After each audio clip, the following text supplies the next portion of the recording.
हम देखेंगे integers. Integers हम किसको कहते हैं? इंटीजर्स हमारे होते हैं सारे positive and positive natural numbers, सारे जो होते हैं सारे नेचुरल नंबर्स पॉजिटिव, जैसे 1 2 3 4 5 6 सारे positive natural numbers, and negative numbers भी इसमें ऐड हो जाते हैं, बट इसमें डेसिमल्स नहीं होते हैं हमारे। तो नेगेटिव जैसे -1 -2 -3 एंड सो ऑन आगे, ये हमारे होते हैं इंटीजर्स। अब हम देखेंगे कंपोजिट नंबर्स। कंपोजिट नंबर्स क्या होते हैं?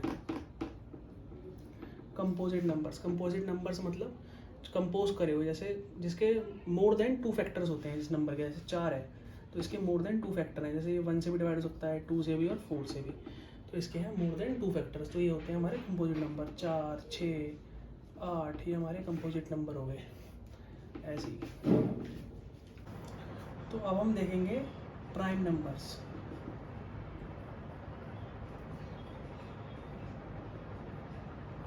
प्राइम नंबर्स क्या होते हैं? तो प्राइम नंबर्स हमारे वो नंबर्स होते हैं विच हैज़, जिनके 2 फैक्टर्स होते हैं, जिन नंबर्स के 2 फैक्टर होते हैं। ये मैंने एक शॉर्ट वीडियो डाली हुई है, उसमें मैंने प्राइम नंबर्स के बारे में बताया हुआ है। तो यहाँ पे मैं बता दे रहा हूँ कि जिनके 2 फैक्टर्स होते हैं बस, वो हमारे होते हैं प्राइम नंबर्स। जैसे कि हमारा 2 3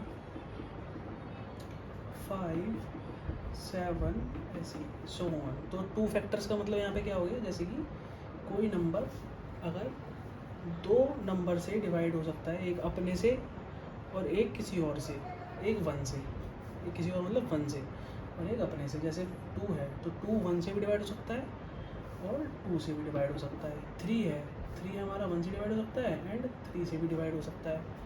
5 है, 5 हमारा 1 से डिवाइड हो सकता है एंड 5 से, ऐसे ही आगे नंबर्स हैं, ये सारे हमारे प्राइम नंबर्स में आते हैं। अब मैं आपको बताऊंगा कि प्राइम नंबर्स 1 से 50 तक हमारे कितने प्राइम नंबर्स होते हैं। 1 से 50 तक हमारे पास 15 प्राइम नंबर्स होते हैं, है ना।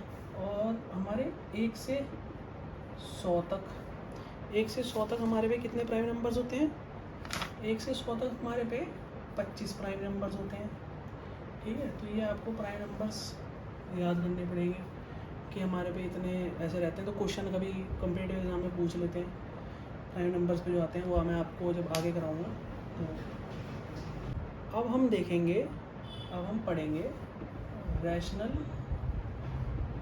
ठीक है, रैशनल और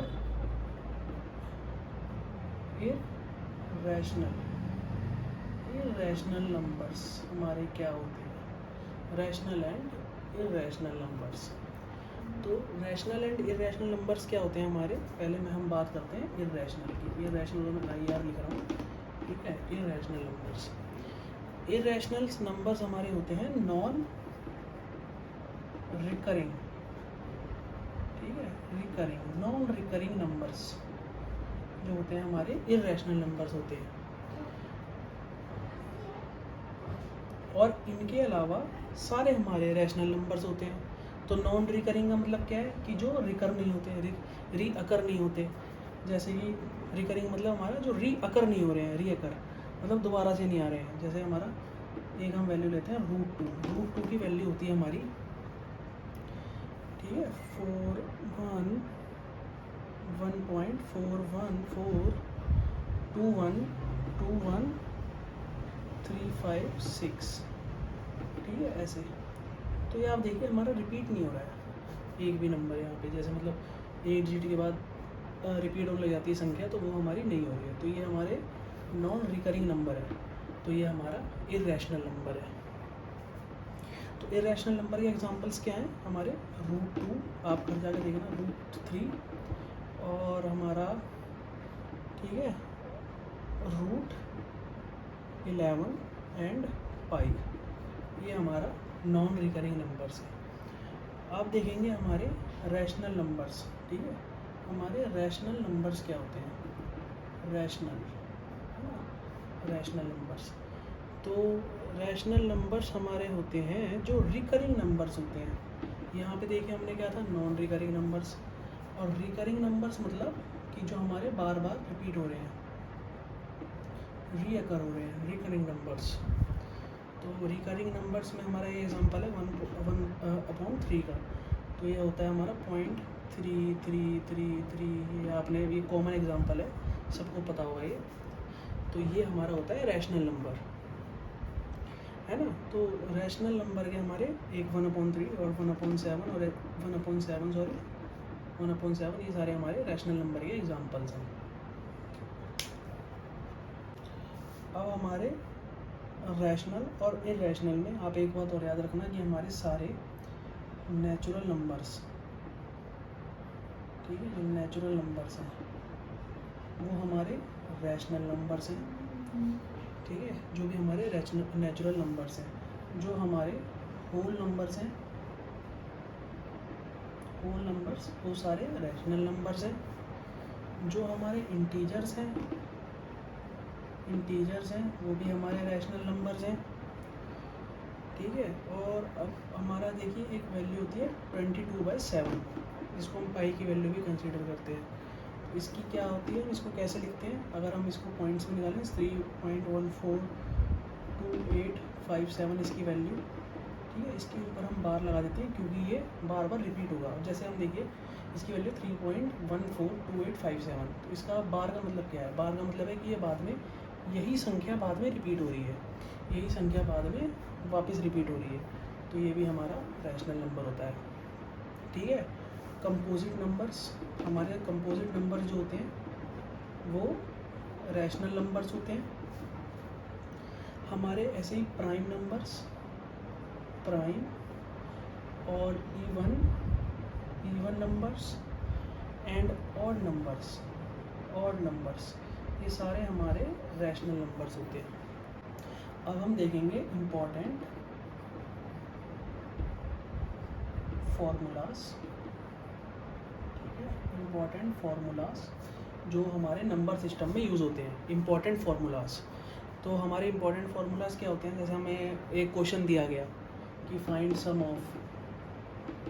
ऑफ, ठीक है, सम of first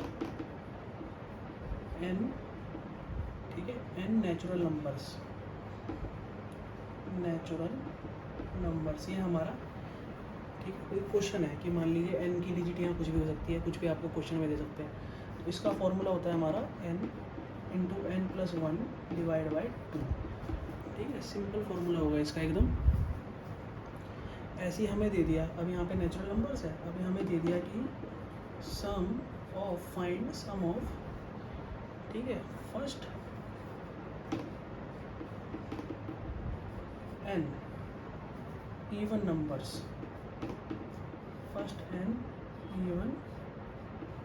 numbers, find sum of first n even numbers. इसका फॉर्मूला हमारा क्या होगा, इसका फॉर्मूला होगा हमारा n × n+1, ये हमारे फॉर्मूले होंगे। यहाँ पे हमारा ये फॉर्मूला होगा n × n+1/2। अब हमारे पे क्वेश्चन आ गया, जैसे sum of first n even numbers हमने पढ़ लिए थे ना। अब sum of first odd numbers, इसके लिए हम क्या फॉर्मूला यूज़ करेंगे, तो इसका हमारा फॉर्मूला होता है n × n = n का स्क्वायर। ये हमारा फर्स्ट ऑड नंबर्स के लिए, n ऑड नंबर्स के लिए फॉर्मूला होता है। अब हमें निकालना है, मान लीजिए क्वेश्चन में दे दिया sum of square of first, ठीक है, फर्स्ट n नेचुरल नंबर्स,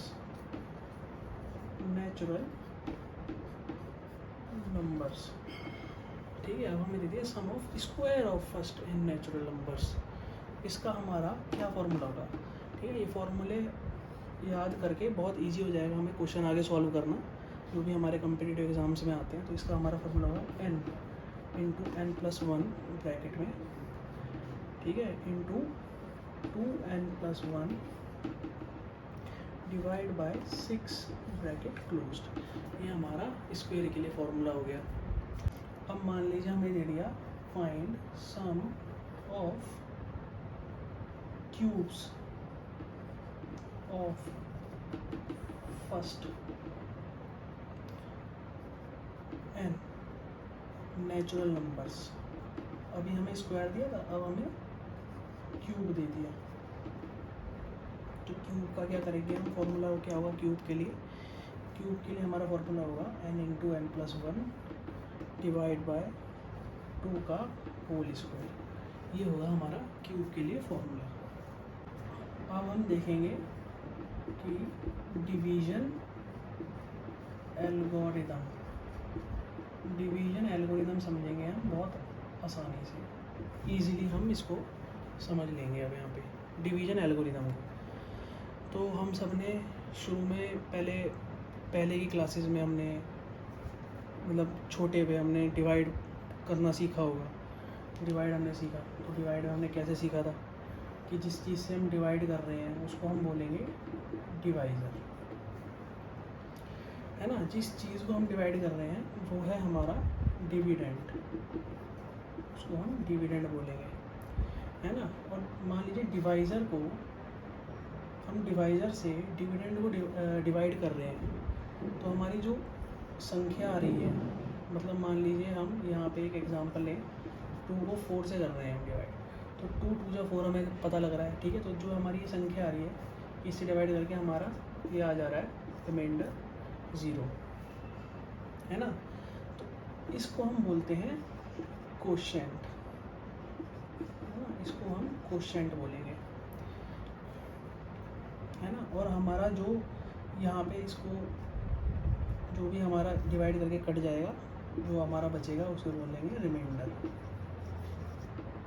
ठीक है। तो हमारा यहाँ पे रिमाइंडर है जैसे 0, इसको हम बोलते हैं रिमाइंडर।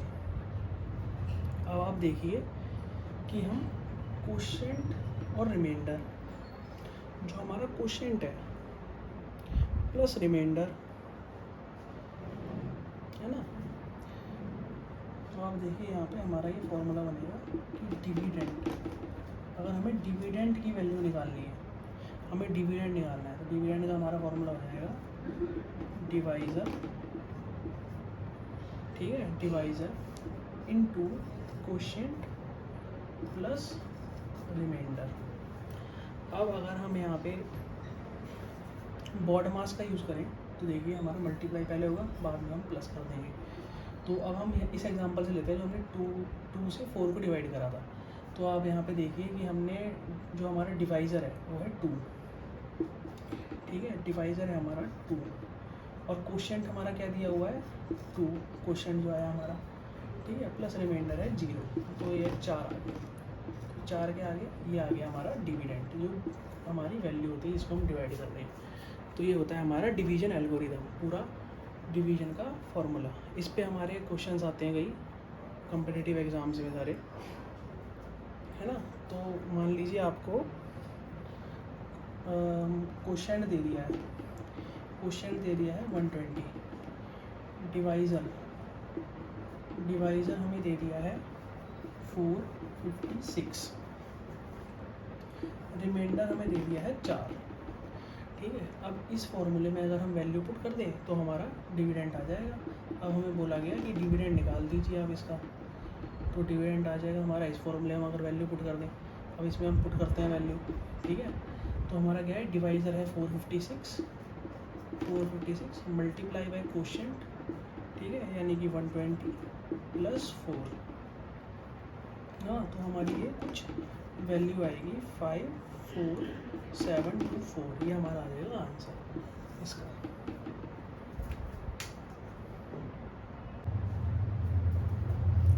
अब हम समझेंगे रूल्स ऑफ डिविजिबिलिटी, ठीक है, रूल्स ऑफ डिविजिबिलिटी कि हमारे डिविजिबिलिटी के रूल्स क्या क्या हैं, ठीक है। अगर हमें 3 की डिविजिबिलिटी चेक करनी है कि हमारा 3 से कौन सा नंबर डिवाइड हो सकता है। मान लीजिए एक नंबर आपको दिया हुआ है, सपोज़ 1 2 3, अब इसको हमें चेक करना है कि ये 3 से डिवाइड हो सकता है।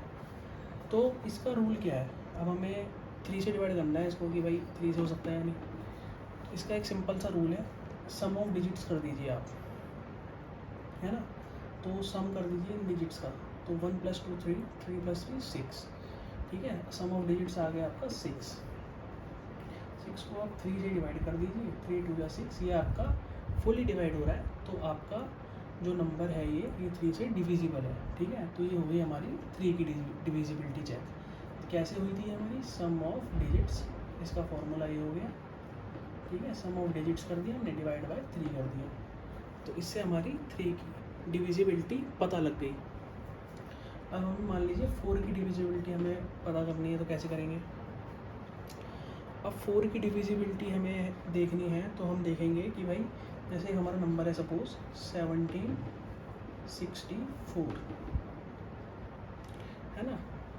इसकी हम लास्ट 2 डिजिट्स को चेक करेंगे, है ना। तो लास्ट 2 डिजिट्स अगर आपकी 4 से डिवाइड हो रही हैं, तो आपका ये नंबर 4 से टोटली डिवाइड हो जाएगा, है ना। तो इसको हम क्या, हमारा फॉर्मूला क्या बन गया, लास्ट 2 डिजिट्स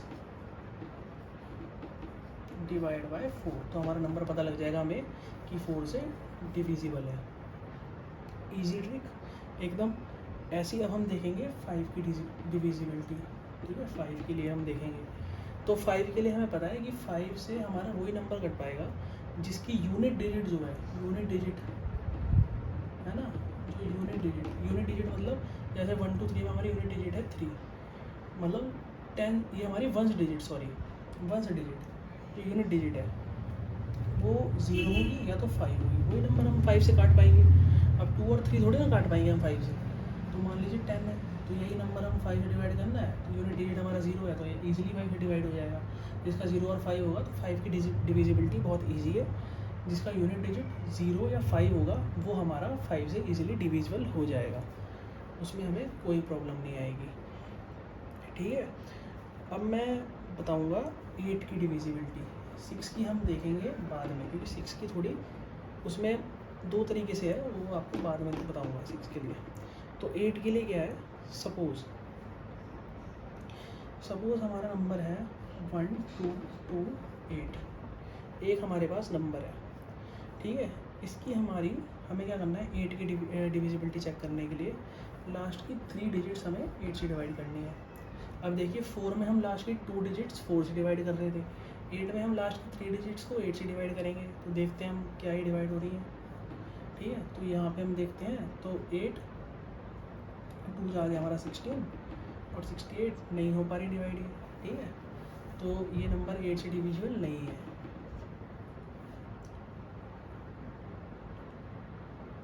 है ना। तो ये नंबर हमारा 8 से डिविजिबल नहीं है। अब हम दूसरा नंबर लेते हैं, वो है हमारा 8128, मान लीजिए ये नंबर ले लिया। इसकी हमने लास्ट की 3 डिजिट्स हमने चेक करी 8 से डिवाइड करके, 8 1 जा 8, 48 आ गया, 8 6 जा 48, ये हमारा कम्प्लीटली डिवाइड हो गया। तो ये पूरा नंबर हमारा 8 से डिविजिबल है। और हम इसको चेक भी कर सकते हैं कि 8128 लिया था ना हमने, तो इसको हम पूरे को उड़ा के देखेंगे 8 से, है ना। 8 1 जा 8, ठीक है, 0, 8 1 जा 8, 6 जा 48, तो 1016 पे पूरा नंबर डिवाइड हो गया। तो इसका क्या ट्रिक है, लास्ट 3 डिजिट्स डिवाइड बाय 8, अगर कम्प्लीटली डिविजिबल है तो वो नंबर आपका 8 से डिविजिबल है। ये होता है 8 का डिविजिबिलिटी रूल। तो हमने 8 तक डिविजिबिलिटी पढ़ ली। अब हम 8th के बाद हम पढ़ेंगे 9th की, कि 9th की डिविजिबिलिटी क्या है। तो 9th की डिविजिबिलिटी है हमारी, जो हमारे सम ऑफ डिजिट्स होंगे, सम ऑफ डिजिट डिवाइड बाय 9, अगर वो टोटली 9 से डिवाइड हो जाएंगे डिजिट्स के सम। मान लीजिए एक नंबर है 1 2 3 3, तो इसका सम कर लेते हैं 3 3 3 9, ठीक है। कम्प्लीटली इसका जो 9 बाय 9 हमारा कम्प्लीटली डिवाइड हो गया है, तो ये नंबर भी पूरा हमारा 9 से कट जाएगा, ठीक है। इसको काट के देख लेते हैं, 9 1 जा 9, 9 3 जा 27, यहाँ पे 33 हो गया हमारा, यहाँ पे 6 आ गया 63, तो 9 7 जा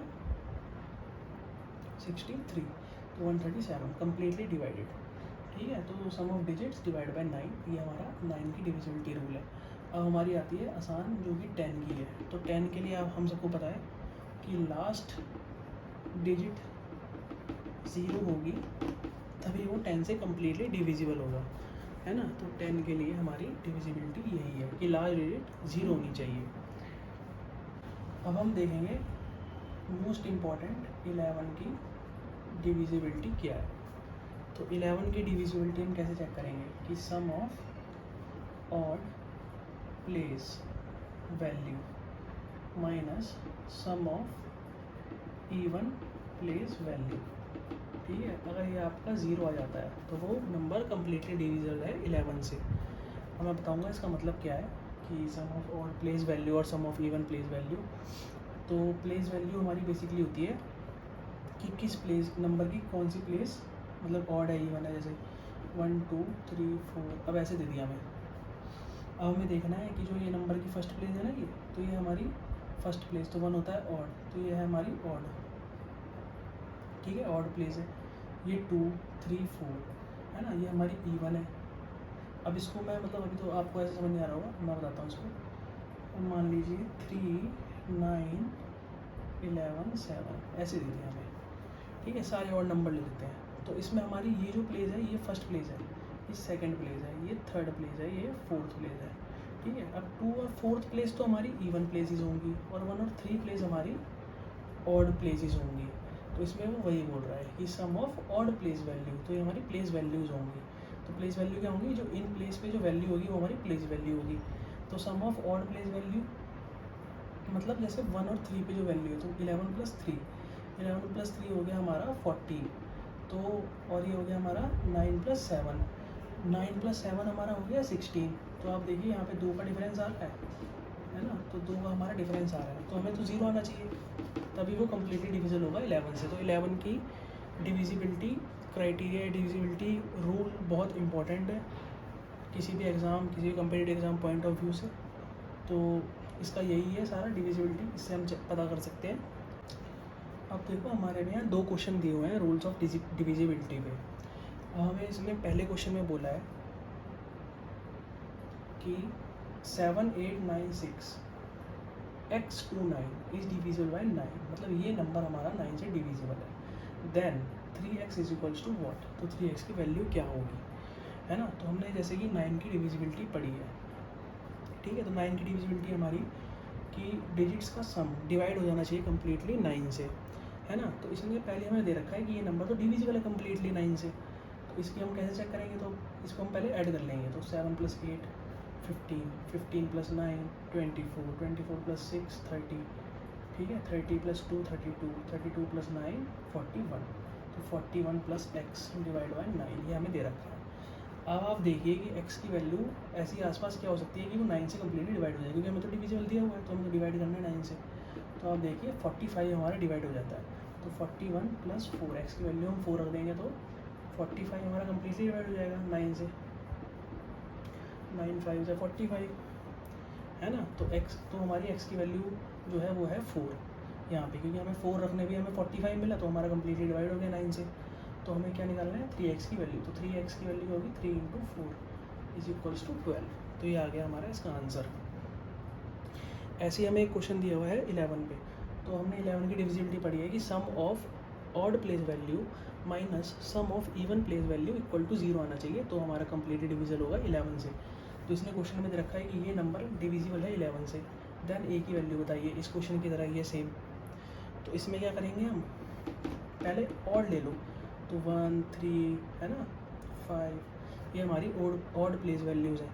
तो ऑड प्लेस वैल्यूज़ हम ले लेते हैं 7 + 8 + 6, है ना। और इसको हम कंपेयर कर लेते हैं इससे इवन वाली से। ठीक है, तो इवन में हमारी आ गई 2 4 6। ठीक है, ये तो क्या प्लेस वैल्यू हो गई हमारी 3a और a। ठीक है, 3 + a + a, है ना। तो ये हमारी आ गई 21, है ना 21, और ये हमारी आ गई 3 + 2a। तो आप देखिए हमें यहाँ पे a की वैल्यू बतानी है। तो अब आप देखिए 21, यहाँ तो हमें पता लग गया कि 21 आ रहा है। तो a में हम क्या वैल्यू रखेंगे जो हमारा यहाँ पे 21 आ जाए, है ना। तो 2a दे रखा है, तो 9 2 × 18। ठीक है, तो 9 2 × 18 + 3 21, तो 21 आ रहा है हमारा। तो a की वैल्यू हमारी 9 है, क्योंकि इसकी डिविजिबिलिटी ये कहती है कि जब आप यहाँ पे 21 लाओगे और जब ये 0 होगा तो ये कम्प्लीटली डिविजिबल होगा 11 से। तो अब ये कम्प्लीटली डिविजिबल हो गया है 11 से, है ना, तो ये आपका आंसर सारा।